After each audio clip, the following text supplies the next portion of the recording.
After snapping the losing streak in a Week 6 matchup at Iowa, the Arizona Rattlers headed home for a Week 7 matchup with another winless team, the Jacksonville Sharks, with one game remaining until their next bye week. Couple of fun facts here before we go ahead and get started. The Arizona Rattlers defense had surrendered 40 or more points in every single game this season. The Jacksonville Sharks, on the other hand, had not scored more than 35 points in a game all season. The Rattlers' offensive line definitely has had some struggles throughout the year keeping the quarterback safe, whereas the defense for the Jacksonville Sharks, well, let's just say a familiar face in Ulrich Jones was out there, and he applied a lot of pressure and batted down a lot of passes. Without further ado, let's go ahead and jump into this Week 7 matchup between the Arizona Rattlers and the Jacksonville Sharks. On the bright side for the Arizona Rattlers, quarterback Dalton Snead is back in the lineup. He actually has been practicing for a couple of weeks and could have played against Iowa, but Coach Guy decided to play it safe and put in Garrett Kettle. They ended up winning that game anyway, so it doesn't really matter, but it is better to be safe than sorry. Anyway, Jacksonville wins the coin flip. They elect to defer, so the Rattlers get the ball first. The Rattlers start with the ball in the 20, and Dalton Snead's first pass attempt is incomplete. However,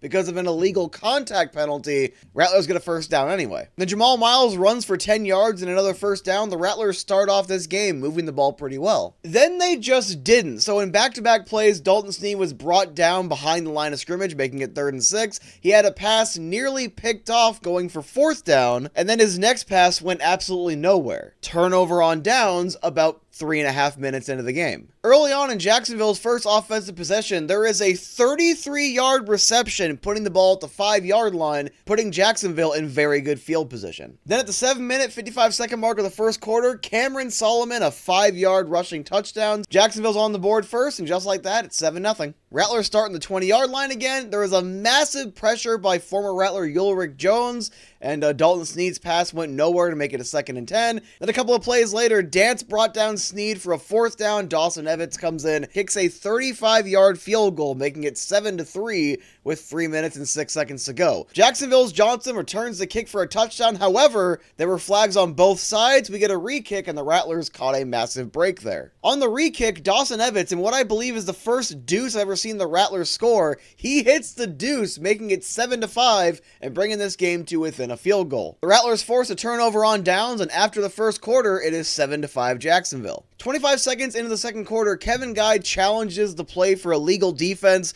I don't really know what he saw on that play. However, the challenge was successful, and the Rattlers get a 1st and goal on the 2-yard line before Shannon Brooks punches it home for a 2-yard touchdown, giving the Rattlers their first lead of the night, 12-7. On the next offensive possession by the Jacksonville Sharks, the Rattlers get them to a 4th down before the Jacksonville Sharks converted off of a 15-yard reception by Jeremiah Payton. We then skip ahead to 3rd down. There's a missed tackle by a Rattlers defender, and the Jacksonville Sharks convert yet again, giving themselves another 1st down. Then with 6 minutes and 45 seconds to go in the first half, Jeremiah Payton, a 3-yard rushing touchdown, giving Jacksonville back the lead 14-12. On the following kick, Jamal Miles returns the ball to the 5-yard line. There was a holding penalty, so the Rattlers get the ball at the 10. Ulrich Jones bats down another pass attempt. However, with 1 minute and 49 seconds to go in the first half, Jamal Miles a 16-yard touchdown, giving the Rattlers right back the lead 19-14 with not much time to go in the giving the Rattlers back the lead 19-14. Then with just 51 seconds to go in the half, a one-play 17-yard drive by the Jacksonville Sharks. Boom Williams, a 17-yard touchdown, giving Jacksonville the lead right back. It's 21-19 with under a minute to go, and the Rattlers will have the ball back with more than enough time for Shannon Brooks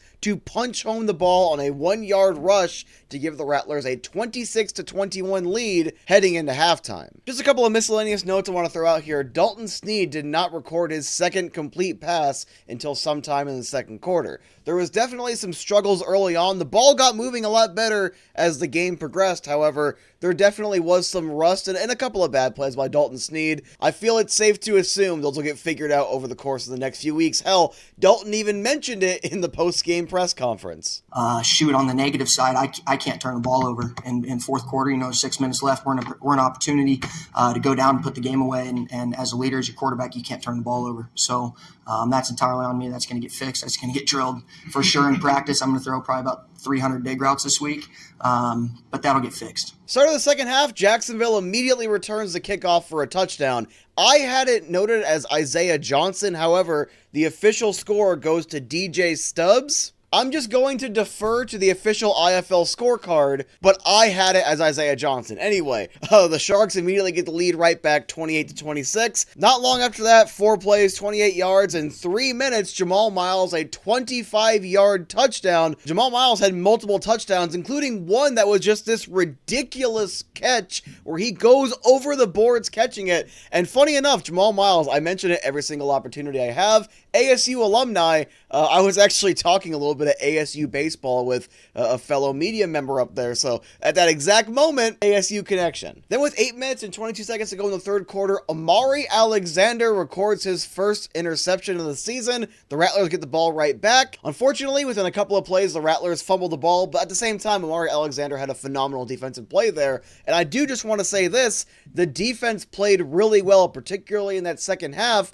because early on in the first half, it did look like Jacksonville was going to run the score up a little bit. Jacksonville recorded 21 points in the first half, just 14 in the second half, only allowing 1 score per quarter in the second half. Much better overall performance by the defense. I did get to speak with Amari Alexander after the fact, and I asked him what was the messaging inside the locker room, what was important to improve on this aspect, because the Rattlers defense has surrendered 40 or more points in a game. This is what he had to say. Just staying together, making sure that everybody's on the same page. We're working every day to, adjust to the things that we're messing up on and growing, on the things that we're doing well. So just staying together, keeping the locker room together, and growing as a team. A little bit after that, Connor Taylor brings down the quarterback just after the release, so the timing just wasn't there. A 31-yard pass to Solomon. First down for Jacksonville. He did leave the field due to an injury. He was back not long after that. By the fourth quarter, he was back. He was able to get off the field of his own accord. Rasheed Hodge had a couple really good defensive plays, including one where he got a piece of the pass on 1st and 10, making it 2nd and 10 here. There were a couple of defensive adjustments and roster changes that Coach Guy talked about. We knew after that last loss against San Diego there was going to be some changes, and Coach Guy did touch on some of the defensive changes after the game. At halftime, I made a switch at safety, cleaned up our communication. We got 5 stops in the second half. I thought Dobbs came in and did a great job at safety, and we moved Alexander to the backside and put Rasheed Hodge at field corner, and we matched up with him pretty well once we did that, and we had some good communication. And I thought offensively we executed. We had 2 turnovers. We could have opened it up sooner. But I like how we finished. Skip ahead just a little bit. Peyton Jr. gets a touchdown run. However, there were multiple flags in the play, both going against the offense, and it was a 3rd and very long. Before Jacksonville attempted a field goal, it was no good, and the Rattlers got the ball back with 1.5 minutes to go in the third quarter. After 3, the score was 32-28 Rattlers. Just 2 minutes into the fourth quarter, Dalton Snead, a 9-yard rushing touchdown, extending the Rattlers' lead 39-28. Funny story, Dalton actually had a friend in town who he used to play with, and he actually commented on that after the game. I'm going to assume it was this touchdown he talked about. He did have 2 rushing touchdowns, but I'm going to assume it was this touchdown he was referring to. Pulled us wide open for me. So, definitely getting in the end zone again. It's been a while. So I actually had a buddy in town, and I played with at Montana. So he said, man, you better get me a ball if you score, and give me a little shake and bake celebration. So that's what led to that. Skip ahead, 6 minutes, 35 seconds to go in the game. Boom Williams, a 5-yard rushing touchdown, making it a 1-score game again, 39-35 Arizona. Skip ahead 2.5 minutes, and Shannon Brooks, his 3rd rushing touchdown of the night. It's a 4-yard touchdown, 46-35. And then the Rattlers have one more key defensive play. So about 1.5 minutes later, Peyton Jr., he is in his own end zone. There's some solid pressure by the Rattlers defensive line. He throws the ball away, and I was not sure they were going to call a safety on that. By rule, it was determined to be a safety. The Rattlers get 2 points in the ball back, and then with 33 seconds to go, Dalton Snead gets a 1-yard rushing touchdown just to finalize this game, 55-35. The Arizona Rattlers, one of the storylines I was looking at, one of the little fun facts was, again, the The Jacksonville Sharks had not scored more than 35 points in a game, and especially in that first half scoring 21, it looked like they were going to break that habit. It was against a winless Sharks team. The Sharks fall to 0-5. The Rattlers improved to 3-3. They're 500 for the second time on the season, and currently they are 5th in the Western Conference. Playoff picture-wise, they should be fine. The team behind them is the San Antonio Gunslingers at a 2-4 record, and both San Diego and Northern Arizona are 4-2, so they're right there within the race. They're probably going to end up still being a playoff team, and definitely Coach Guy is focusing on getting everyone ready for the playoffs. He did say this after the game. I like how we finished the second half. I like how we finished the fourth quarter and kind of blew the game open. They still, once we got that first down to end the game, they still had a timeout. So we were on the one. All I'm worried about is getting our team ready to play and start competing for the playoffs and the championship. I can only coach one team. I can't worry about the other team. I can't worry about their feelings. It's about us and trying to get our team ready to play. And you know what? If you can beat us by 100, then you better damn well do it. Let's talk about some individual stats. Dalton Sneed, 18 for 26. He struggled early on. He was around, I think, 1 for 4, 2 for 6, somewhere in there early on. A much stronger second half, 176 yards, 2 touchdowns, and a pick.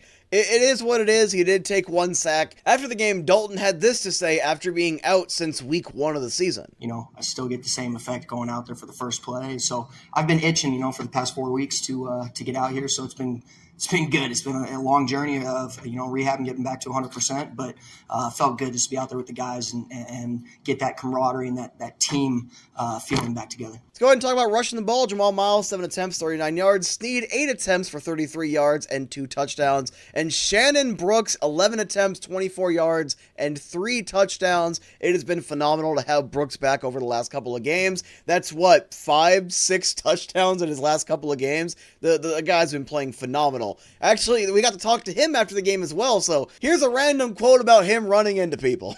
We want to run at you. I'm just playing.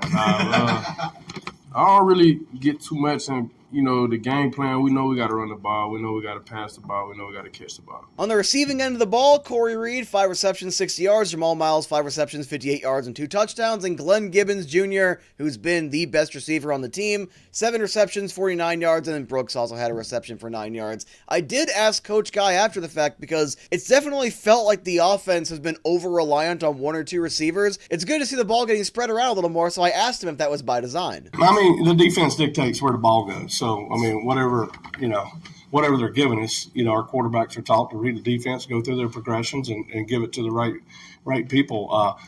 Kobe Smith got hurt early in the game.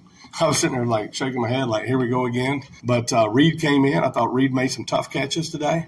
Gigi and Jamal, made some plays today. Dalton did a good job of spreading it around. But defense always dictates where the ball goes, and we just go through our progressions. And there's really, we try to get matchups during the game. But they kept playing cover 3 and dropping in the zone. We had to take all our underneath stuff. But once we got our run game going, it kind of opened things up, and we started getting the ball out a little quicker. Defensive end of the ball, you had a couple of pass breakups, Jermaine Dobbs as well as Rasheed Hodge. Omari Alexander had the lone interception. The only sack went to Pittman. He had a couple of tackles for loss. Merriweather had a tackle for loss. Theo Majette had a really good game, a couple of tackles for loss. And it's good to see him getting a little bit more time. Coach Guy actually did mention him by name as one of those defensive changes. And while we don't know if he's going to be in the upcoming matchup at the Tucson Sugar Skulls, it'll be interesting to see what further lineup changes happen because Coach Guy did mention it's all about matchups from this point on. Speaking of matchups, their next matchup is this weekend in Tucson, taking on the struggling 1-4 Tucson Sugar Skulls, who are on their own 3-game losing streak. And as we've seen over these last couple of weeks, with Iowa and Jacksonville both being winless teams, these teams still got pride, and it's not going to be easy games because they want to end these losing streaks. They want to end up trying to make a run for the playoffs as well. The Arizona Rattlers are going to need to bring a good, solid game against the Tucson Sugar Skulls, and I think it should be a solid matchup. I do believe it was last season that Tucson actually handed Arizona their first loss, and it was in Tucson, so hey, interesting little rematch down there, and I will definitely be trying to make my way over there. With that said, that's all I got for you. I'm Matthew Jacobson with Arena Football Talk, and I will hope to see you guys in a week. Yeah, in a week.